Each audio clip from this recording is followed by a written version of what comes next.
Pangit, pangit. Sab. Para mas maganda sa'yo si Madeline, ikaw ay pangit. Ikaw pangit, basta ay pangit ka. Magandang kami, basta kami. Parang si Madeline ang maganda, ikaw ay pangit. Ikaw pangit, plus kami! Parehas kayong ano?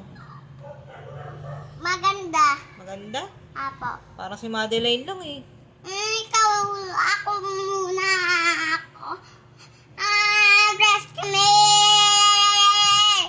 Parehas kayo maganda. Apo. Paano maganda? Talaga, maganda ka rin. Apo. Parang mas maganda si Madeline. Ako lang! Ikaw lang ah. Alagaan mo ba yun? Apo. Gusto mo pumunta sa kanila? Ha? Pupunta tayo. Punta tayo sa si Daddy. Pangit ka. Hindi. Ano ka? Maganda. Si Madeline. Maganda din. Press kami. Weh.